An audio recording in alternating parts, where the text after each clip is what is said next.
Welcome back, Nerd Squad. My name is Roya Destroya, and this is Top 10 Nerd. We are back at it with extremely important information. This time, instead of heroes, we are looking at villains who can't get some. And trust me, this list wasn't easy to narrow down. When you start to think about it, which sadly I have to do for your entertainment, you realize there are many. And please, do not take this list too seriously. So let's take a look at the top 10 supervillains who can't get laid.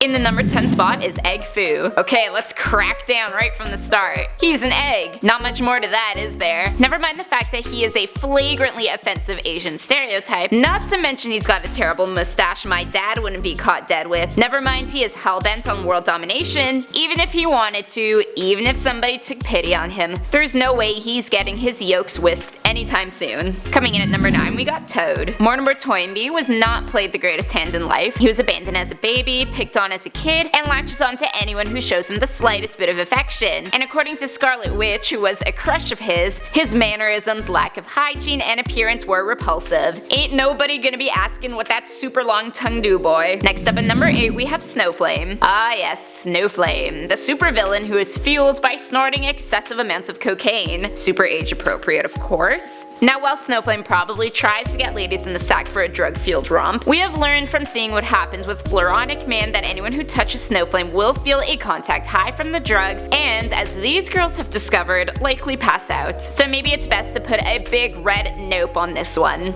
Although, when I think about it, there's definitely a few ladies who probably wouldn't mind. In the number 7 spot, we have Man-Bat. As Dr. Langstrom, this guy used to be normal. But as we all know, what experiments can go wrong will go wrong in comics. After testing a serum on himself meant to gift him with sonar abilities, he slowly has been transforming himself into a bat creature. First off, no lady is going to want to hop into bed with a man whose daily routine consists of taking bat gland formula. And secondly, in Man-Bat form he is purely instinct driven, meaning he has little control over who he sinks his claws into. Oh, and also, he's a giant bat. Coming in at number 6, we got Barracuda. Barracuda, a frequent Punisher villain, looks normal enough. I mean, aside from the mangled fingers he lost in a fight with Punisher. But what is most likely to turn the ladies off from him, aside from his homicidal tendencies, is that he is a cannibal. It started when he was on a mission in Africa, and then apparently he formed quite the taste for human flesh. But only Wanda Lube, who actually did sleep with him, can answer that for us. Spoiler alert, she's not around anymore to do that. Next up at number 5 is Cheetah. When she was first taking villainy for a spin, Barbara Ann Minerva just dressed up as a cheetah. Then she achieved every furry's dream when she drinks a potion that transforms her into the real thing. The only problem is now the hair and whiskers and claws don't come off. She may seem sexy to some, kinda Catwoman-esque, but I invite you to take a moment to smell your cat's litter box and tell me how sexually attracted you are to it. Love them dearly, but cats do not smell like a vase of roses.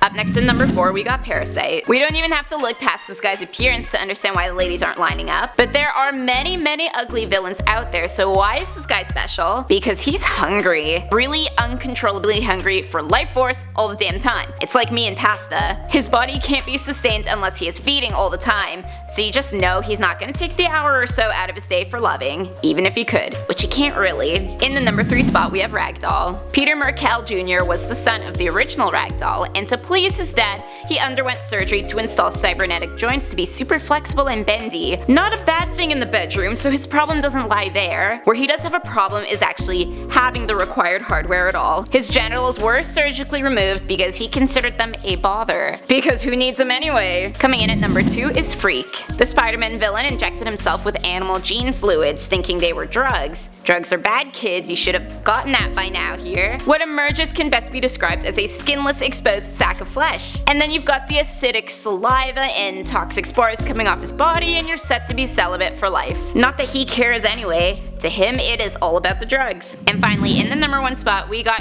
Shithead. Yes, really, Shithead. What is he? So glad you asked. He's literally a pile of shit. He was made from the excrement of 666 of the world's worst human beings. Yeah, there's gotta be some Hitler in there for sure. He appeared in Top Cow's Wanted comics written by Mark Miller. Do I have to go into detail here? No. For lack of a better way of putting it, nobody's doing the do anytime soon. So those were the top 10 villains who can't get laid. Let me know in the comment section down below what villains did I miss. My name is Roya Destroya. Thanks for watching. Don't forget to subscribe so you never miss another nerdy list.